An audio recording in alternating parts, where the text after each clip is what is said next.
Katie Wilson can be Seattle's climate mayor for renters.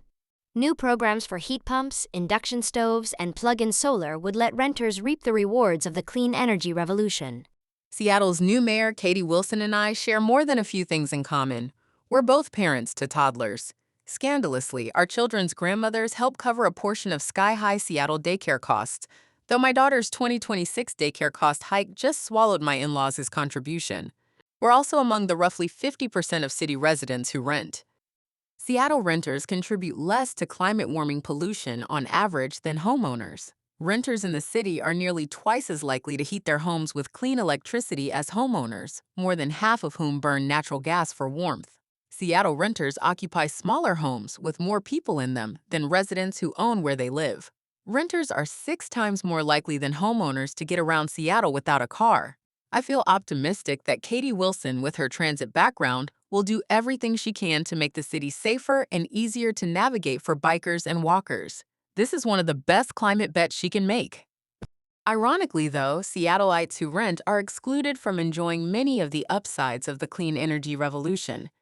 Renters cannot lessen our rising electricity bills by adding solar panels to our rooftops. We cannot rip out our gas stoves in favor of healthier, better-performing induction cooktops and ranges. We'd be laughed at best, if we asked our landlords to remove our baseboard heaters or gas furnaces and shell out tens of thousands of dollars for more efficient heat pumps.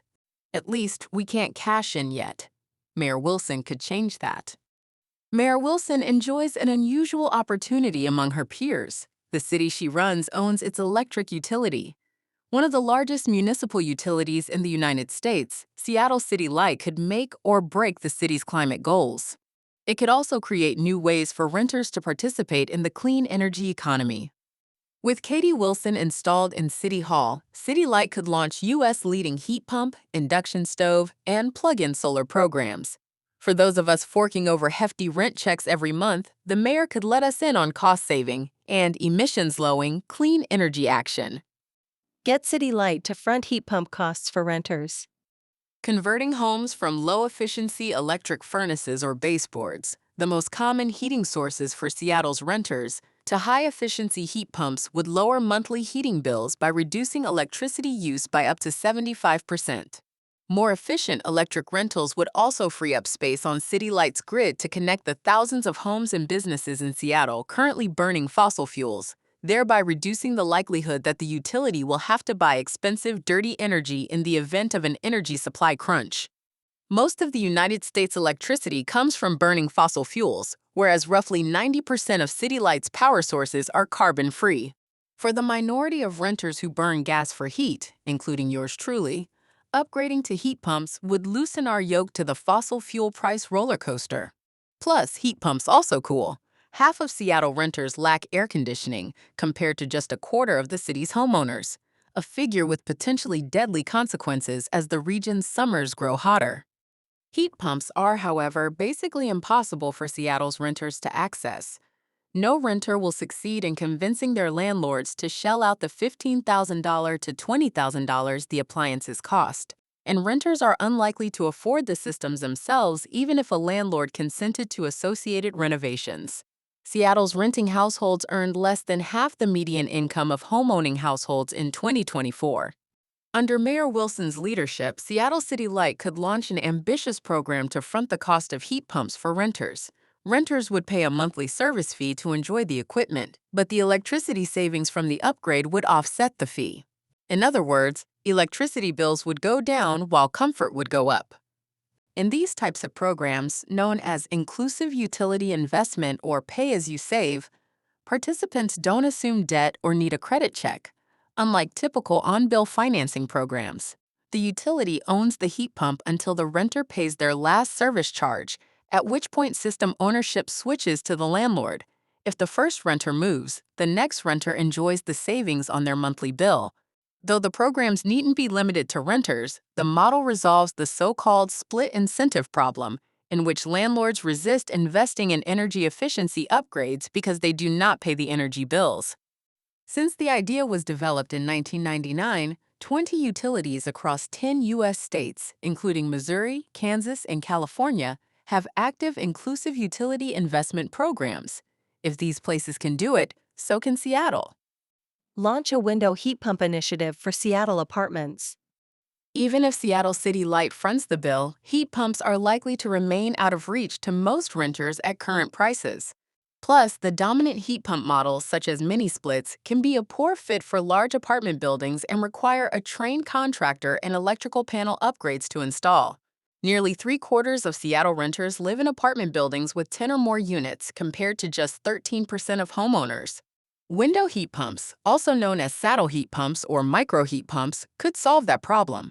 These innovations plug into a standard 120-volt outlet, don't require professional installation or renovation, and can cost 40% less than conventional heat pumps. After a design challenge and successful pilot, the New York City Housing Authority plans to install 30,000 window heat pumps in public housing apartments. Boston recently announced it will follow suit. But at more than $3,000 apiece, window heat pumps are still out of reach for most renters, nor are they widely available for purchase. I asked a representative from Gradient, one of the 2 window heat pump companies selling in the United States, if I could buy one as a renter. He said yes, but only because I am an influencer. News to me. Plus, the models rolling out on the East Coast are designed for cold climates and therefore may be unnecessarily expensive for Seattle's milder winters. Finally, they only fit in windows that slide open vertically, a more common window type on the U.S. East Coast than the West Coast. Mayor Wilson could make Seattle the West Coast leader in apartment heat pumps. She could launch an initiative, co-led by Seattle City Light and the Mayor's Office of Sustainability, to develop Seattle-specific window heat pumps at a price point renters could afford. The city might provide grant funding or guarantee bulk procurement to help bring down initial prices. The initiative could also ensure Seattle benefits from parallel regional efforts, such as California's new market transformation plan for window heat pumps or future pilots led by the Northwest Energy Efficiency Alliance, of which City Light is a member. If successful, the initiative could open the window to Seattle apartment renters owning and controlling their heating and cooling. Spread the induction stove gospel. Induction stoves are now the best products on the market for performance, safety, ease of cleaning, health, and efficiency. Just ask known climate radical, Wirecutter. But once again, they're out of reach for most renters due to cost, wiring requirements, and that perennial difficulty of asking your landlord to upgrade anything.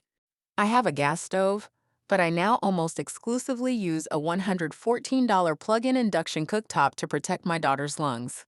Gas stoves emit a cloud of chemicals including cancer-causing benzene, asthma-causing nitrogen dioxide, and climate-warming methane and carbon dioxide.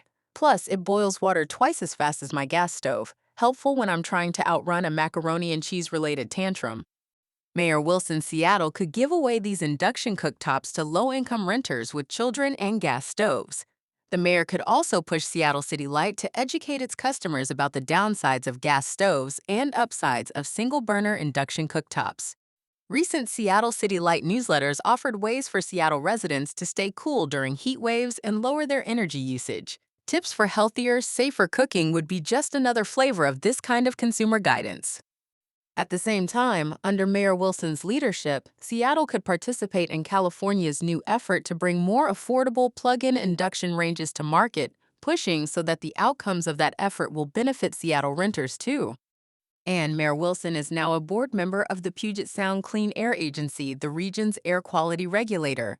There, she could drive the adoption of clean air appliance standards to benefit all Seattleites. Legalize plug-in solar. In Germany, renters can go to a big box store, buy a small solar panel for around $200, plug the system into their home outlet, and start harnessing the power of the sun later that same day, all without needing to hire a professional installer. Millions of these plug-and-play or balcony solar systems are now connected to homes in Germany, making it possible for renters to offset a portion of their energy use. In Seattle, plug-in solar systems are illegal. A City Light representative told Sightline that balcony or patio solar products are not eligible for the utility's interconnection process that rooftop solar systems use, and that they introduce potential safety concerns, such as accidentally energizing a downed power line by sending electricity back onto the grid. Germany has not experienced any safety issues with its millions of systems. The only way to get in on the solar action in Seattle is by owning a roof or by signing up for a community solar program, which City Light does not currently offer. Mayor Wilson's Seattle City Light could legalize balcony solar, taking a page out of Utah's playbook. That state's legislature unanimously legalized the systems in 2025 by creating a new class of portable solar generation devices, maximum power output of 1.2 kilovolts, exempt from utility interconnection processes and fees, and introducing safety requirements. At least one company, EcoFlow, now sells a plug-and-play solar product in Utah that boasts anti-islanding safety features to turn off the system in case of a power outage. Seattle's summer sun is one of the city's best-kept secrets. With a free, simple, and safe City Light program for balcony solar, renters could start to enjoy it in more ways than one. Mayor Wilson can make Seattle a green city for renters. In Katie Wilson, Seattle elected a renter for mayor for the first time in at least 15 years, and perhaps ever. I gave up searching for one. While the city has boasted about its green bona fides for decades, renters have been mostly worker bees for this green credential, not recipients of its benefits. By creating new ways for Seattle renters to enjoy efficient heating and cooling with heat pumps, easy and safe cooking with induction stoves, and cheaper electric bills with plug-in solar, Mayor Wilson can make Seattle the model for pro-renter clean energy policies. And she may even reap some of those rewards herself. Thanks to Sightline researcher Ricardo Pillai for his research support for this article.